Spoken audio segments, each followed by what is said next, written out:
और चोरी चोरा का जो उसको लेकर शताब्दी समारोह है, उसको लेकर पीएम मोदी संबोधित करें, सीधे रुख करेंगे। क्रांतिकारियों को इतिहास के पन्नों में भले ही प्रमुखता से जगह न दी गई हो, लेकिन आजादी के लिए उनका खून देश की माटी में जरूर मिला हुआ है, जो हमें हमेशा प्रेरणा देता रहता है। अलग अलग गांव, अलग अलग आयु, अलग अलग सामाजिक पृष्ठभूमि, लेकिन एक साथ मिलकर वो सब मां भारती की वीर संतान थे। आजादी के आंदोलन में संभवतः ऐसे कम ही वाक्य होंगे, ऐसे कम ही घटनाएं होगी जिसमें किसी एक घटना पर 19 स्वतंत्रता सेनानियों को फांसी के फंदे पे लटका दिया गया हो। अंग्रेजी हुकूमत तो सैकड़ों स्वतंत्रता सेनानियों को फांसी देने पर तुली हुई थी, लेकिन बाबा राघवदास और महामना मालवीय जी के प्रयासों की वजह से करीब करीब 150 लोगों को फांसी से बचा लिया गया था।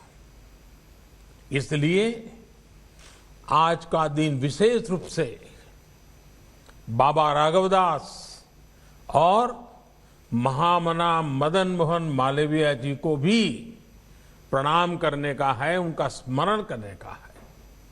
साथियों, मुझे खुशी है कि इस पूरे अभियान से हमारे छात्र छात्राओं, युवाओं को प्रतियोगिता के माध्यम से भी जोड़ा जा रहा है।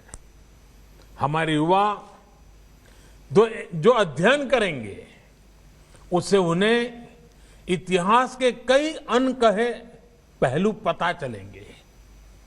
भारत सरकार के शिक्षा मंत्रालय ने भी आजादी के 75 साल पूरे होने पर युवा लेखकों को स्वतंत्रता सेनानियों पर किताब लिखने के लिए, घटनाओं पर किताब लिखने के लिए, शोध पत्र लिखने के लिए आमंत्रित किया है। चौरी चौरा संग्राम के कितने ही ऐसे वीर सेनानी हैं जिनके जीवन को आप देश के सामने ला सकते हैं। चौरी चौरा शताब्दी के इन कार्यक्रमों को लोकल कला, संस्कृति और आत्मनिर्भरता से जोड़ने का प्रयास किया गया है।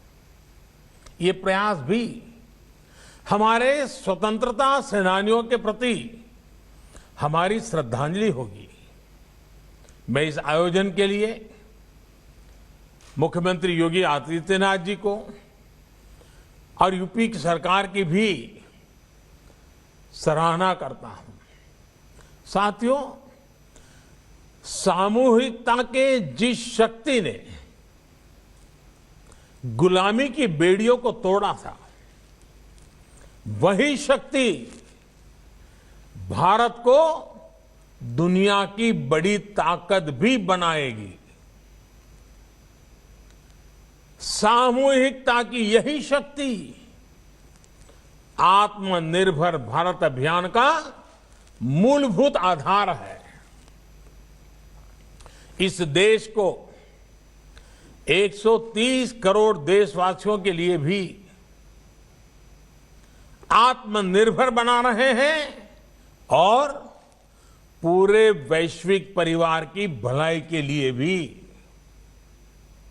आप कल्पना करिए, इस कोरोना काल में जब भारत ने 150 से ज्यादा देशों के नागरिकों की मदद के लिए जरूरी दवाइयां भेजी, आज भारत ने दुनिया के अलग अलग देशों से अपने 50 लाख से अधिक नागरिकों को स्वदेश लाने का काम किया। जब भारत ने अनेकों देशों के हजारों नागरिकों को सुरक्षित उनके देश भेजा, जब आज भारत खुद कोरोना की वैक्सीन बना रहा है, दुनिया के बड़े बड़े देशों से भी तेज गति से टीकाकरण कर रहा है, जब भारत मानव जीवन की रक्षा को ध्यान में रखते हुए दुनिया भर को वैक्सीन पहुंचा रहा है, दे रहा है, तो हमारे स्वतंत्रता सेनानियों को जहां भी उनकी आत्मा होगी जरूर गर्व महसूस होता होगा। साथियों, इस अभियान को सफल बनाने के लिए अभूतपूर्व प्रयासों की भी जरूरत है। इन भगीरथ प्रयासों की एक झलक हमें इस बार के बजट में भी दिखाई देती है। कोरोना काल में देश के सामने जो चुनौतियां आई, उनके समाधान को ये बजट नई तेजी देने वाला है। साथियों, बजट के पहले कई दिग्गज ये कह रहे थे कि देश ने इतने बड़े संकट का सामना किया है, इसलिए सरकार को टैक्स बढ़ाना ही पड़ेगा, देश के आम नागरिक पर बोझ डालना ही होगा, नए नए कर जो लगाने ही पड़ेंगे। लेकिन इस बजट में देशवासियों पर कोई बोझ नहीं बढ़ाया गया, बल्कि देश को तेजी से आगे बढ़ाने के लिए सरकार ने ज्यादा से ज्यादा खर्च करने का फैसला लिया है। ये खर्च देश में चौड़ी सड़कें बनाने के लिए होगा, ये खर्च आपके गांव को शहरों से, बाजार से, मंडियों से जोड़ने के लिए होगा।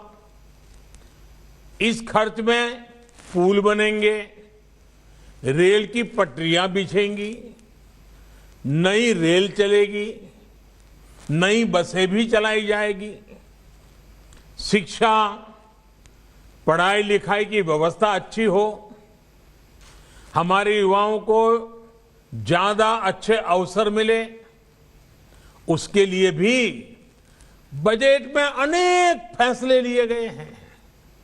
और साथियों, इन सब कामों के लिए काम करने वालों की भी तो जरूरत पड़ेगी।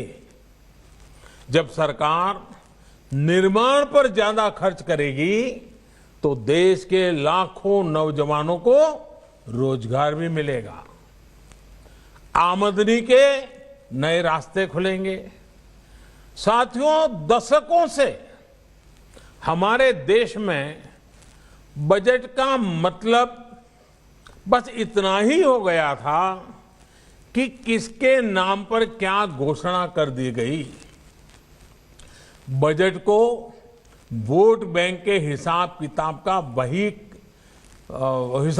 का वही खाता बना दिया गया था। आप सोचिए, आप भी अपने घर में आने वाले खर्चों का लेखा जोखा अपनी वर्तमान और भविष्य की जिम्मेदारियों के हिसाब से करते हैं, लेकिन पहले की सरकारों ने बजट को ऐसी घोषणाओं का माध्यम बना दिया था जो पूरी ही नहीं कर पाते थे। अब देश ने वो सोच बदल दी है, अप्रोच बदल दी है। साथियों, कोरोना काल में भारत ने जिस तरह से इस महामारी से लड़ाई लड़ी है, आज उसकी तारीफ पूरी दुनिया में हो रही है। हमारे टीकाकरण अभियान से भी दुनिया के कई देश सीख रहे हैं। अब देश का प्रयास है कि हर गांव कस्बे में भी इलाज की ऐसी व्यवस्था हो कि हर छोटी मोटी बीमारी के लिए शहर की तरफ भागना न पड़े। इतना ही नहीं, शहरों में भी अस्पतालों में इलाज कराने में तकलीफ न हो, इसके लिए भी बड़े फैसले लिए गए हैं। अभी तक आपको अगर कोई बड़ा टेस्ट या चेकअप कराना होता है तो आपको अपने गांव से निकल करके गोरखपुर जाना पड़ता है, या फिर कई बार आप लखनऊ या बनारस तक चले जाते हैं। आपको इन दिक्कतों से बचाने के लिए अब सभी जिलों में आधुनिक टेस्टिंग लैब बनाई जाएगी। जिले में ही चेकअप की व्यवस्था होगी और इसलिए देश ने बजट में स्वास्थ्य के क्षेत्र में भी पहले से काफी ज्यादा खर्च की व्यवस्था की है। साथियों, हमारे देश की प्रगति का सबसे बड़ा आधार हमारा किसान भी रहा है। चौरी चौरा के संग्राम में तो किसानों की बहुत बड़ी भूमिका थी। किसान आगे बढ़ेंगे, आत्मनिर्भर बने, इसके लिए पिछले 6 सालों में किसानों के लिए लगातार प्रयास किए गए हैं। इसका परिणाम देश ने कोरोना काल में देखा भी है। महामारी की चुनौतियों के बीच भी हमारा कृषि क्षेत्र मजबूती से आगे बढ़ा और किसानों ने रिकॉर्ड उत्पादन करके दिखाया। हमारा किसान अगर और सशक्त होगा तो कृषि क्षेत्र में ये प्रगति और तेज होगी।